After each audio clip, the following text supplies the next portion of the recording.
El cristal de la copa de champán estalló contra el suelo de mármol, pero nadie se movió. El sonido fue agudo, definitivo, como el disparo de salida en una carrera que yo no quería correr, pero que estaba decidida a terminar. El silencio que siguió fue espeso, pegajoso, casi obsceno. 30 pares de ojos se clavaron en mí. Ojos maquillados, ojos cansados, ojos juzgadores. Pero yo solo veía dos, los de ella, los de Amalia.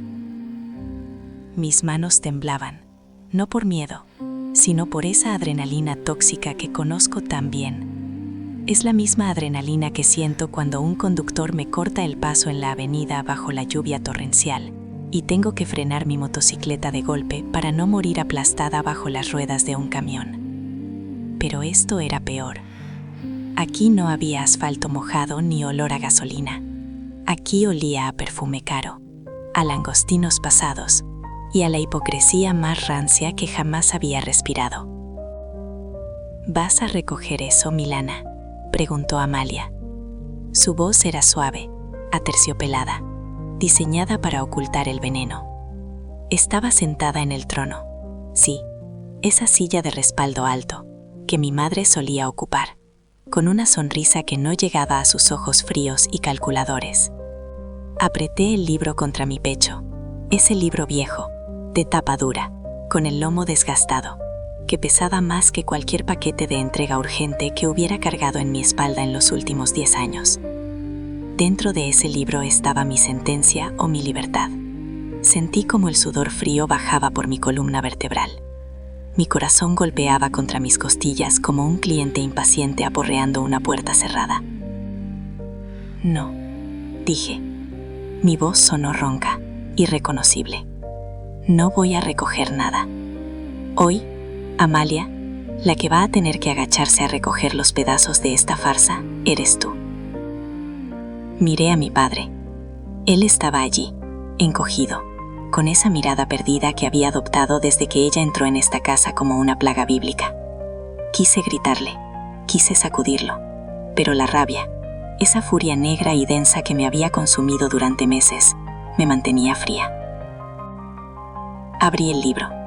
El sobre blanco estaba allí, burlándose de mí. Prueba de paternidad, confidencial. Se acabó la ruta, susurré para mí misma, usando el lenguaje de mi oficio. Entrega final. Para entender por qué estaba a punto de destruir el 70º cumpleaños de mi padre, tienen que entender primero quién soy y en qué se había convertido mi vida. Me llamo Milana, tengo 38 años y mis manos no son suaves. Tienen callos en las palmas de apretar el manillar, cicatrices pequeñas de cajas de cartón mal cerradas y la piel curtida por el viento y el sol. Soy mensajera, courier, como dicen ahora para que suene más elegante, pero la realidad es que soy una mula de carga en una ciudad que no duerme y que siempre tiene prisa. Me paso el día en la calle. Conozco el mapa de esta ciudad mejor que las líneas de mi propia mano. Sé qué semáforos tardan más, qué porteros son amables y qué perros muerden. Mi vida es una serie de direcciones, códigos postales y firmas digitales. Aquí tiene, firme aquí, buen día. Una rutina mecánica que me permitía no pensar, porque pensar dolía. Hasta hace 2 años mi vida era sencilla, dura pero sencilla. Mi madre había fallecido hacía 5 años, dejándonos a mi padre y a mí con un vacío inmenso, pero con una relación sólida. Mi padre, un hombre de negocios retirado, siempre fue estricto pero justo. Yo era su pequeña guerrera. Aunque nunca aprobó del todo que su única hija se dedicara a repartir paquetes en moto en lugar de dirigir su empresa, respetaba mi independencia. O eso creía yo. Entonces apareció ella, Amalia. Amalia tenía 29 años. Sí, 9 años menos que yo. La conocí en una cena casual que mi padre organizó. Recuerdo la primera vez que la vi.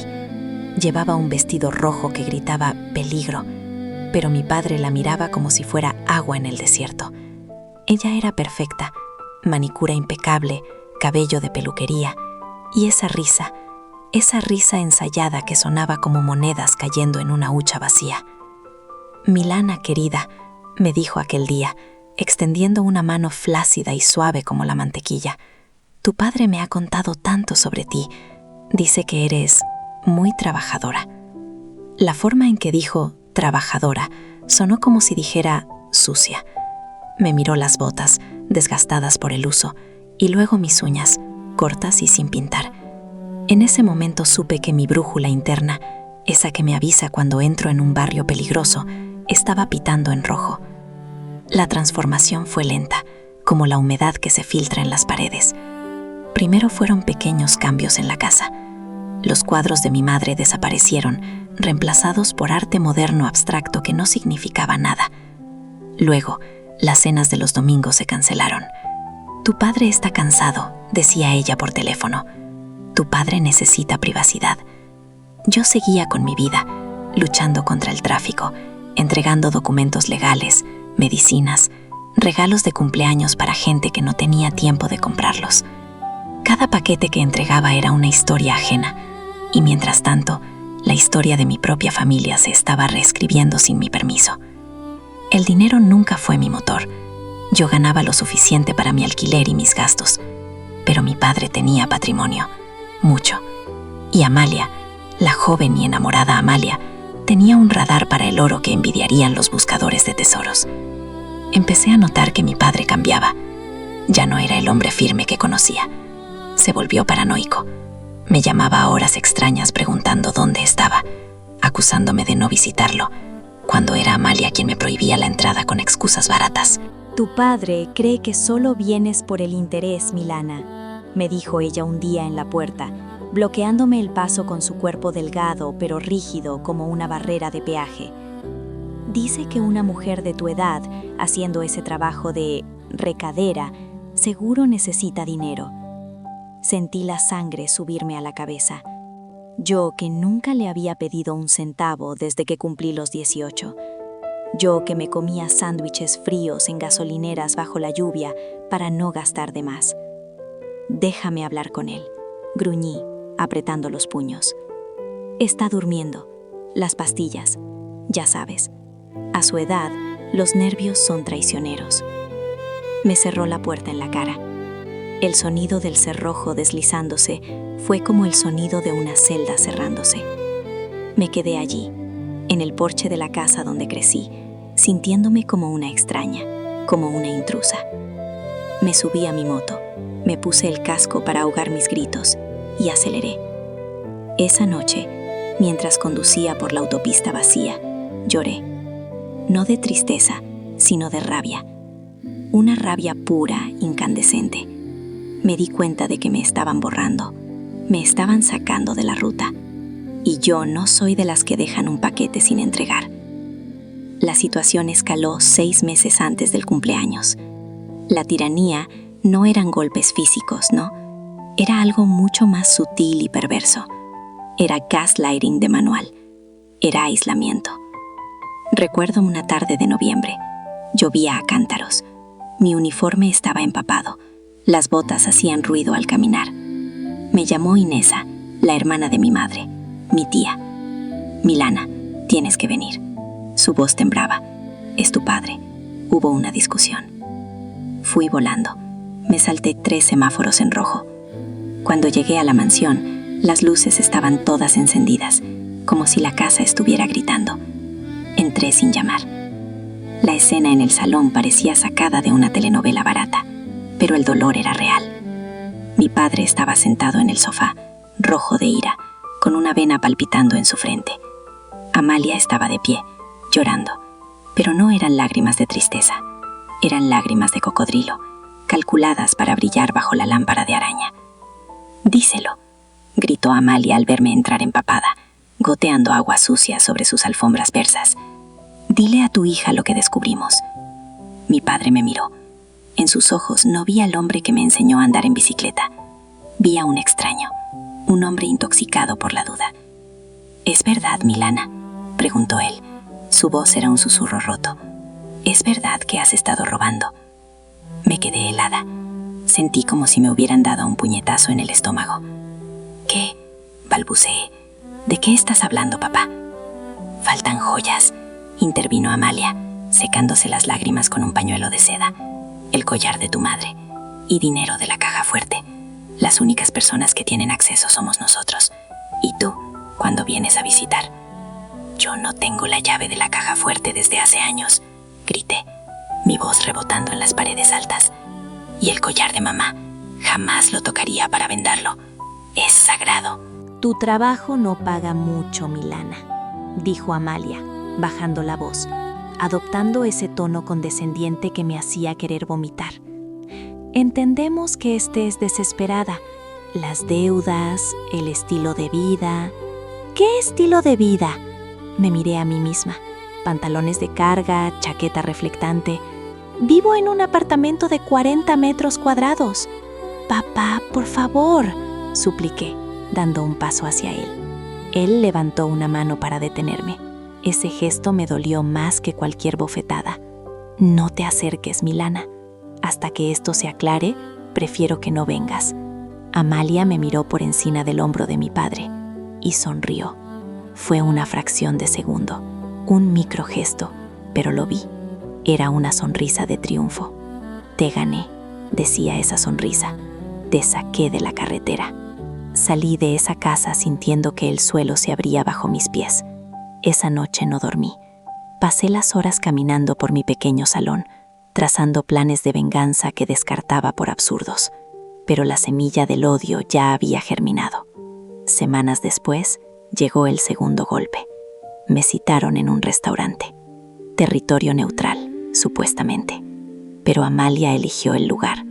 Un sitio caro, donde los camareros te miran mal si no llevas corbata. Yo fui con mi ropa de civil, unos vaqueros y una camisa limpia. Pero me sentía fuera de lugar entre tanto lujo impostado. Estaban sentados allí, como la pareja real. Mi padre parecía más viejo, más delgado.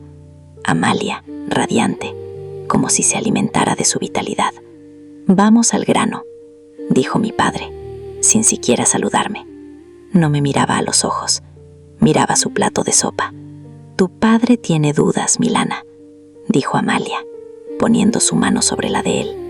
Esas manos de uñas largas y afiladas, como garras lacadas. Dudas sobre el pasado. ¿Qué pasado? Sobre tu madre, soltó ella.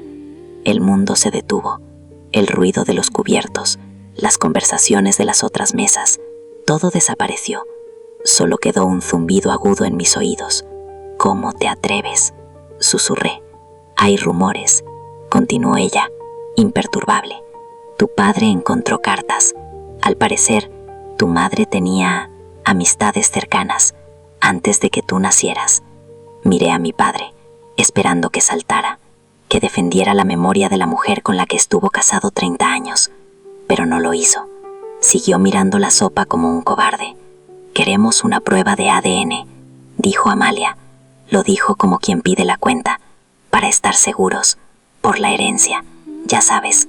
No sería justo que alguien que no es de la sangre se quede con el legado de la familia. Sentí que me ahogaba. La indignación era tan grande que no me cabía en el pecho. Querían deslegitimarme. No les bastaba con echarme de la casa. Querían borrar mi identidad, mi historia, mi vínculo genético. Querían convertirme en un paquete extraviado. ¿Tú estás de acuerdo con esto?, le pregunté a mi padre. Mi voz temblaba de pura furia contenida. Él levantó la vista por un segundo. Sus ojos estaban aguados. Necesito saber la verdad, Milana. Amalia dice que tiene sentido, que nunca nos parecimos mucho. Me levanté de la mesa tan bruscamente que la silla cayó hacia atrás con un estruendo. Bien, dije. Sentía el sabor metálico de la sangre en mi boca. Me había mordido la lengua. Haremos la maldita prueba. Pero cuando salga que soy tu hija, te vas a arrepentir de esto el resto de tu miserable vida. Me fui de allí caminando con pasos pesados, sintiendo las miradas de todos. En mi mente, ya no era Milana la hija, era Milana la vengadora. La prueba se hizo, un hisopo en la boca, una firma y la espera. Semanas de silencio. 3 días antes de la fiesta de cumpleaños, recibí una llamada de Vitalina, la empleada doméstica que llevaba con nosotros desde que yo era niña. Vitalina me vio crecer, me curó las rodillas raspadas. «Señorita Milana», susurró al teléfono, como si tuviera miedo de ser escuchada. «Tiene que venir, ahora que la señora salió al spa». «¿Qué pasa, Vitalina?» Llegó un sobre, del laboratorio. La señora Amalia lo abrió, lo escondió. ¿Qué decía? No lo sé, no sé leer esas cosas científicas, pero ella se reía mucho y hablaba sola. Decía, perfecto, lo escondió en la biblioteca, en el libro gordo, el que a su padre le gusta tanto, El Quijote. Mi corazón dio un vuelco. Si Amalia estaba feliz, significaba que el resultado era malo para mí, o peor, que lo había falsificado, o que lo iba a usar para humillarme públicamente. Voy para allá. Entrar en mi propia casa como una ladrona fue la experiencia más humillante de mi vida. Vitalina me dejó pasar por la puerta de servicio. La casa olía a lavanda y a traición. Subí las escaleras de puntillas, evitando los escalones que crujían, esos que conocía de memoria desde mi infancia. La biblioteca estaba en penumbra. Fui directa a la estantería. Allí estaba, Don Quijote de la Mancha, una edición antigua, preciosa. Lo saqué, pesaba, lo abrí. Las páginas centrales habían sido cortadas, creando un hueco, un escondite clásico para un crimen clásico. Dentro estaba el sobre. Lo abrí con manos temblorosas. Mis ojos escanearon el documento buscando la palabra clave. Probabilidad de paternidad, 99.9%.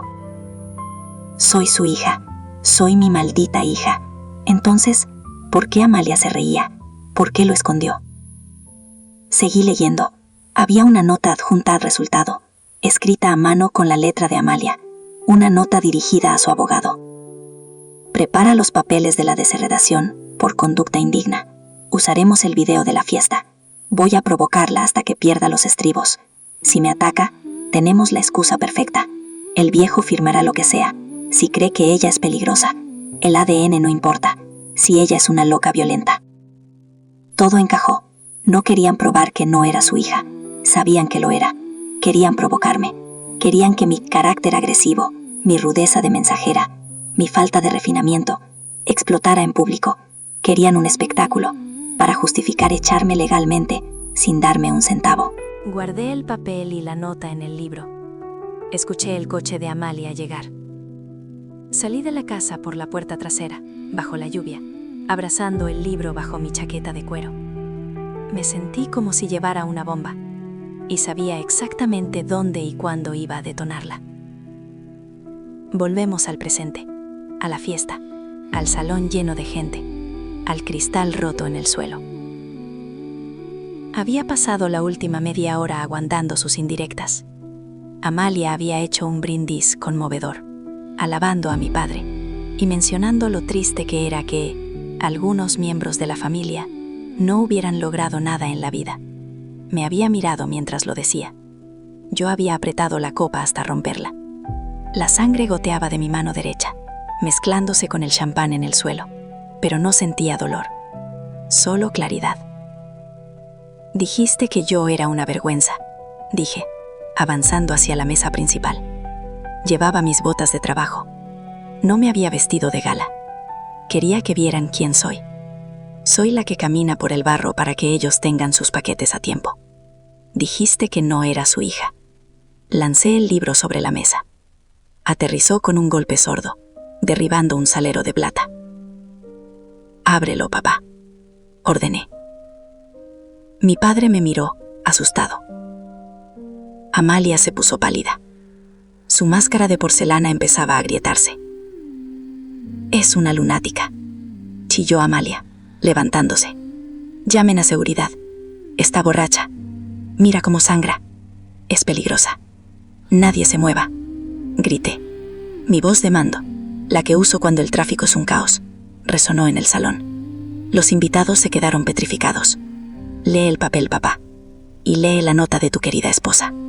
Mi padre, con manos temblorosas, abrió el libro, sacó el sobre, leyó el resultado del ADN. Sus ojos se llenaron de lágrimas. Es Mi hija, murmuró. Sigue leyendo, dije, implacable. Lee la nota amarilla. Él tomó la nota manuscrita. La leyó. Una vez, 2 veces. Su rostro cambió. El miedo desapareció, reemplazado por una confusión dolorosa. Levantó la vista hacia Amalia. Provocarla hasta que pierda los estribos. Leyó en voz alta. El viejo firmará lo que sea. El silencio en la sala era sepulcral. Amalia intentó reír, pero sonó como el graznido de un cuervo. Es una broma, cariño. Ella lo escribió. Es su letra. Intenta incriminarme. Esa es tu letra, Amalia, dijo Inesa, mi tía, levantándose de su silla. Reconozco esa A pretenciosa en cualquier lugar. Di un paso más. Estaba frente a ellos. Me sentía poderosa, gigante. Querías que te atacara, ¿verdad? Le dije a Amalia, mirándola a los ojos. Querías que la mensajera barrio bajera te golpeara, para poder llamar a la policía y quedarte con todo. Pues aquí estoy, pero no te voy a tocar. No vales la pena ni el esfuerzo de levantar mi mano. Me giré hacia mi padre. ¿Y tú? Tú permitiste esto. Tú dejaste que me humillara. Dudaste de mamá. Dudaste de mí. Me hiciste sentir como una extraña en mi propia vida. Esperaba que él se derrumbara. Esperaba que me pidiera perdón de rodillas. Pero entonces ocurrió lo imposible. Mi padre empezó a reír. No era una risa de alegría. Era una risa seca, oscura. Se secó las lágrimas, se enderezó en la silla y de repente el viejo frágil desapareció. Su postura cambió. Su mirada se volvió de acero. Amalia también dejó de fingir miedo. Su rostro se relajó en una expresión de aburrimiento. «Bueno», dijo mi padre, con voz firme y clara, sin rastro de temblor. «Bravo, Milana, bravo». Me quedé paralizada. El mundo empezó a girar al revés. «¿Qué?», pregunté. «Corte», dijo Amalia, tomando un sorbo de su copa de vino, como si nada hubiera pasado. «Te dije que tenía agallas, querido». Mi padre se levantó y aplaudió lentamente. «Ha sido una prueba, hija, una prueba extrema». ¿Una prueba? Sentí que me faltaba el aire. «La herencia es grande, Milana», dijo mi padre, caminando hacia mí. «La empresa, las propiedades, todo eso requiere un líder fuerte, un líder que no se deje pisotear, un líder que luche». «¿De qué estás hablando?» «Amaya y yo planeamos esto», continuó él, con una frialdad que me heló la sangre. «Necesitaba saber si eras capaz de defenderte, si eras capaz de investigar, de luchar por lo que es tuyo, de enfrentarte a la presión máxima. Si te hubieras ido llorando, si hubieras aceptado el dinero para irte, no habrías merecido ni un centavo». Amalia sonrió, una sonrisa genuina esta vez, pero totalmente desprovista de humanidad. La nota fue idea mía. Tenía que ser algo tan vil que te obligara a reaccionar. Y funcionó. Has demostrado carácter, Milana. Tienes el fuego de la familia. Miré a mi alrededor. Los invitados, algunos sonreían y aplaudían tímidamente. Inesa se sentó, abanicándose, como si todo fuera parte del show. Todo esto, el dolor, la humillación, dudar de mamá, ¿fue un teatro?, pregunté. Mi voz era apenas un hilo. «Un assessment center familiar», dijo mi padre, usando términos empresariales. «Una evaluación de competencias bajo estrés. Felicidades, pasaste. Ahora puedes volver a casa. Tu habitación te espera. Mañana iremos al notario para poner todo a tu nombre, con nosotros como usufructuarios, claro». Me miraban esperando gratitud. Esperaban que dijera, «Gracias, papá». Esperaban que me unieran a su club de psicópatas. Miré mi mano sangrando. Miré sus caras sonrientes y satisfechas. Habían jugado con mi mente, con mi corazón, con mi identidad, como si fuera un juego de mesa. Eran monstruos, ambos.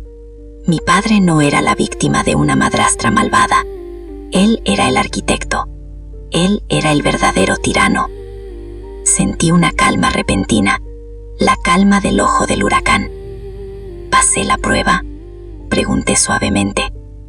Con honores, dijo él, abriendo los brazos para un abrazo. Retrocedí un paso.